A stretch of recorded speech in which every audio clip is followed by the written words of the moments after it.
සුබ දවසක්. ඉතින් ඔගොල්ලෝ දන්නවා ආර්ට්කාස්ට් වලින් අපි කතා කරන්නේ ආර්ට්ස් ගැන. විශේෂයෙන්ම films, teledrama, music videos, theatre මේ වගේ හැම දෙයක් ගැනම අපි ජෙනරලි ආර්ට්ස් ගැන ආර්ට්කාස්ට් වලින් කතා කරනවා. හැබැයි ඔයගොල්ලන්ට පුළුවන් අපේ Facebook page එකට ගියොත් Facebook එකේ මේ අපි YouTube එකේ කතා කරන දේවල් වලට අමතරව ඉන්ට්‍රස්ටිං ෆැක්ට්ස් ගැන රීල්ස් කරනවා. ඉතින් ඔයගොල්ලන්ට ඒ දේවල් ගැනත් බලා ගන්න පුළුවන් අපේ Facebook එකට ආවොත්. ආර්ට්ස් විතරක් නෙවෙයි Facebook එකේ කතා කරන්නේ ස්පේස් ගැන, සයන්ස් ගැන ගොඩක් දේවල් අපි ඉන්ට්‍රස්ටිං ෆැක්ට්ස් කතා කරනවා Facebook එකේ රීල්ස් විදිහට. ඒකටත් ගිහිල්ලා පොඩක් බලන්න. ඔයගොල්ලන් කැමති දේවල් තියෙනවා නම් ඔයගොල්ලන්ගේ යෝජනා චෝදනා ඕන එකක් පාර ගන්න ලෑස්ති. ඒත් එක්කම අපේ YouTube channel එක ගත්තත් YouTube channel එකෙත් ඔයගොල්ලන්ට ඔයගොල්ලන්ගේ අදහස් යෝජනා චෝදනා කියන්න පුළුවන්. මම හැමදාමත් කියනවා වගේ එක view එකක් හරි අපේ වීඩියෝ එකකට වැඩි වෙනවා නම්, එක subscriber කෙනෙක් හරි වැඩි වෙනවා නම් ඒවා අපිට මරු. අද අපි කතා කරන්න ලෑස්ති වෙන්නේ ටෙලිඩ්‍රාමා එකක් ගැන. නටත් අයෙක් සුරා මතින්. රොෂාන් රවීන්ද්‍ර කියන්නේ ලංකාවේ ඉන්න අති දක්ෂ ඇක්ටර් කෙනෙක්. ඒක ගැන අපෝ කතා දෙකක් නැහැ. හැබැයි රොෂාන්ගේ ඩිරෙක්ටෝරියල් කොහොමද? ඒවත් එක තමයි අද අපි අපේ එපිසෝඩ් එක කතා කරන්න යන්නේ. මේ රොෂාන්ගේ දෙවැනි ඩිරෙක්ටෝරියල් ඩ්‍රාමා එක යා මුලින්ම තනමල්විල කොල්ලෙක් කරා. තනමල්විල සෑහෙන ජනප්‍රිය වුණා ලංකාවේ ඔඩියන්ස් එක ඇතුලේ. සහ ඒක අවෝඩ්ස් පවා දිනා ගත්තා. ඒක acclaimed ඩ්‍රාමා එකක්. ඒකට අපිට හඳුන්වන්න පුළුවන්. මම පර්සනලි සෑහෙන රස විඳපු ඩ්‍රාමා එකක් තනමල්විල කොල්ලෙක්.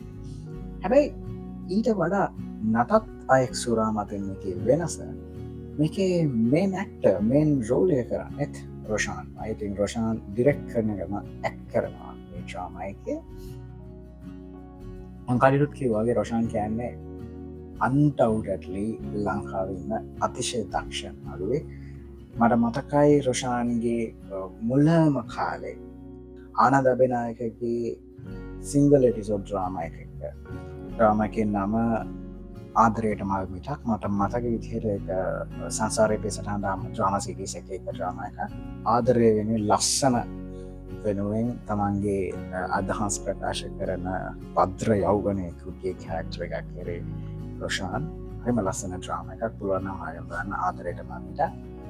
ඊට පස්සේ ඔහොම එනකොට අපි පුලින ප්‍රාසාද ගත්තොත් තරුණිය තියෙන දඩබ්බර ගතියත් එක්ක ඉන්න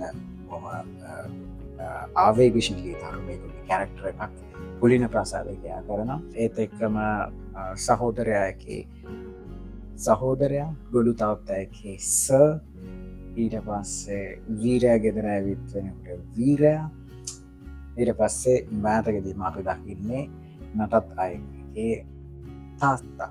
මධ්‍යම පාන්තික තාත්තා කෙනෙකුගේ තියෙන හැම කැරක්ටර් එකක් තියෙන හැම ඩීටේල් එකක් රොෂාන් තාම සීන්ව මේ ඩ්‍රාමා එකේ කැප්චර් කරලා තියෙනවා. ඒක අනිවාර්යයෙන්ම කියන්න ඕනේ. සහ එයාගේ කැරක්ටර් එකෙන් ඒක එළියට එනවා. තමන්ගේ පුතාගේ හීනවලට යවන්න තමන්ගේ පුතාට කොච්චර ආදරේද, තමන්ගේ වයිෆ්ට බිරිඳට එයා කොච්චර ආදරය කරනවද, මේ හැම දෙයක් එක්කම ආර්ථික අපහසුතා එක්ක ජීවත් වෙන තාත්තා කෙනෙක්. තමන්ගේ පවුල ගැට ගහගෙන ඉස්සරහට යන්න වෙරදරන තාත්තා කෙනෙක්ගේ කැරක්ටර් එක. ඒ තාත්තලා මුණ දෙන අත්දැකීම් තාම සියුම්ම මේ කැරක්ටර් එකට හසු කරගෙන තියෙන රොෂාන්. ඒක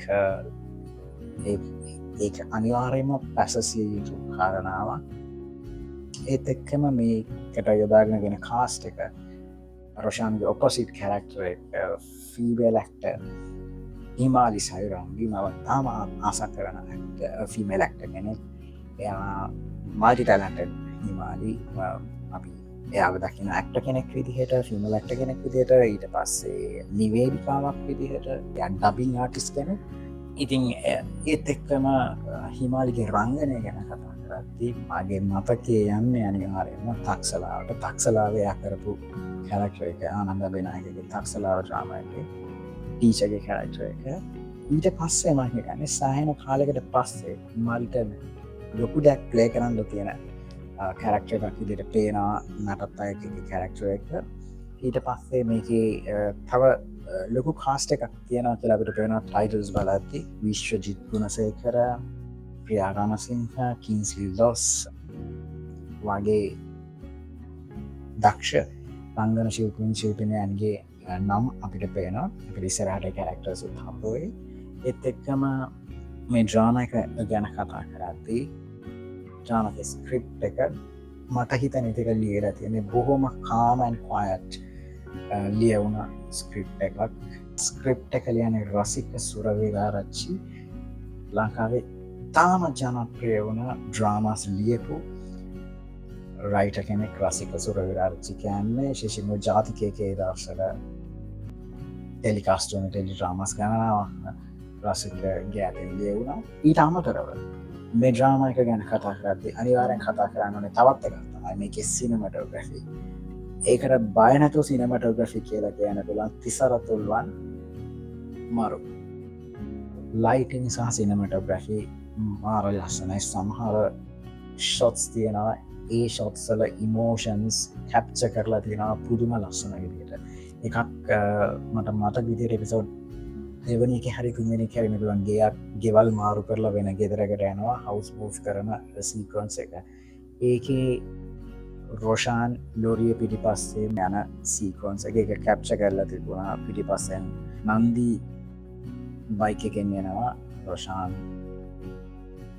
ඒ ලෝරිය පිටිපස්සේ ඉඳගෙන යන ෂොට් එක කැප්චර් කරලා තිබුණ විදිය තාම ලස්සනකට කැප්චර් කරලා තිබුණා. මේ විදිහට ලස්සනට කැප්චර් කරගන්න ෆ්‍රේම්ස් ටික එඩිට් කරලා තිබ්බත් තාම ලස්සනයි. කොහොමරි ඊටම ලස්සනට ක්‍රාෆ්ට් වෙන ඩ්‍රාමා එකක් විදිහට හඳුන්වන්න පුළුවන්. අර කලින් ඇක්ටර්ස්ලා ගැන කතා කරද්දී මේ එපිසෝඩ් 4 වල වගේ අපි දකිනවා පසම් රණවීර මම හරි මාස කරන ඇක්ටර් කෙනෙක්. one of the most underrated actors අපිට ඉන්න. එයාට තාම හරියට මන් දන්නේ කැරක්ටර් එකක් දීලත් නැහැ. එයාගෙන් ප්‍රයෝජනයක් අරගෙනත් නැහැ.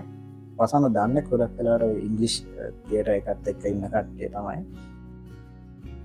පසම් මේකේ ඉන්නවා. ඒ වගේ රොෂාන්ගේ කාස්ටිං තාම හොඳට කාස්ට් කරලා තියෙනවා මේ ඩ්‍රාමා එකට. මම හිතනවා අනිවාර්යයෙන්ම මේකත් රොෂාන්ගේ කලින් ඩ්‍රාමා එක වගේ තනමාලුද වගේ ජනප්‍රිය කියලා මම බලාගෙන ඉන්නවා. මට හිතෙනවා තනමාලුවට වඩා ඉන්ට්‍රස්ටිං කතාවක් වෙයි කියලා. මොකද ඔයගොල්ලන් ෆිල්ම් ලවර් කෙනෙක් නම් ඔයගොල්ලන් බැලුවා නම් මැරේජ් ස්ටෝරි වගේ ෆිල්ම් එකක් තාම සංකීර්ණ කතන්දරයක්.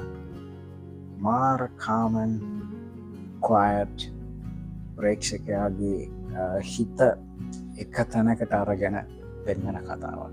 මං හිතනවා නටත් අයෙක් ඒ වගේ කතාවක් කියලා. ඒවගේම හියුමන් ඉමෝෂන්ස් මාර ලස්සනට කැප්චර් කරලා තියෙනවා. ඔයගොල්ලන් බැලුවා එක තැනක මෙතන රණ්ඩු වෙද්දි නන්දි කියනවා වාට පේන්නේ නැද්ද මෙච්චර දේවල් කරද්දි මම තාම ඉස්සරහා ඉන්නවා කියලා. එතකොට ලන්දු නන්දිය ඇදලා අරගෙන ඇව බදාගෙන කියනවා මට ඕනේ කියලා. ඒ වගේ සීක්වන්ස් මාර ඉමෝෂනල් සීක්වන්ස්. ඒත් එක්කම පහුගිය එපිසෝඩ් එකක ලග්ගු ඇවිල්ලා බීමක් තාත්තා කෙනෙක් බොන්න පුරුදුන තාත්තා කෙනෙක්. එක ටිපිකල් මිඩල් ක්ලාස් තාත්තා කෙනෙකුගේ කතාවක්. තමන්ගේ ප්‍රශ්නවලින් ගැලවෙන්න අවසට ෂොට් එකක් දාගන්න එක. හැබැයි බොන්නේ නැතුව ගෙදරත් දවසේ යාතා පුතා නිදාගෙන පුතාගේ ඇඳේ යත් එක්ක නිදාගෙන සීක්වන්ස් එක. මේ විදිහේ තාත්තලාගේ විශේෂයෙන්ම මේ ටිපිකල් මිඩල් ක්ලාස් තාත්තලාගේ දේවල් ඒවා තාම ලස්සනට කැප්චර් කරලා තියෙනවා රොෂාන්. ඒත් එක්කම කතා කරනවා මේකේ ටයිටල් ග්‍රැෆික් ගැන. ටයිටල් ග්‍රැෆික් එක මම හිතන්නේ AI යූස් කරලා හදපු එකක්.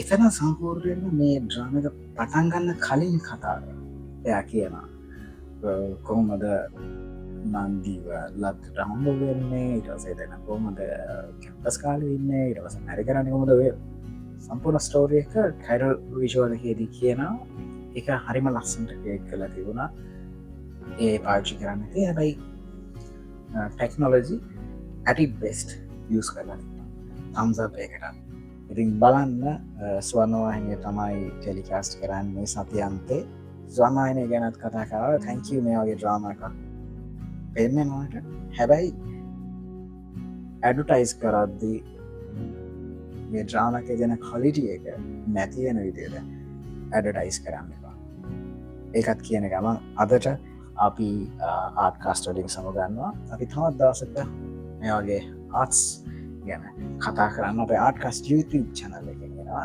ඒ කල් ඔබන්න පුළුවන් අපේ ෆෙස්බුක් චැනලේර කිල්ලා අපේ රීල්ස් බලන්න ඉන්ට්‍රස්ටිං ෆැක්ස් ගොඩක් අපි රීල්සලින් කතා කරනවා තැංකවරම ශබිත්ත ගෙපුතලා හිටට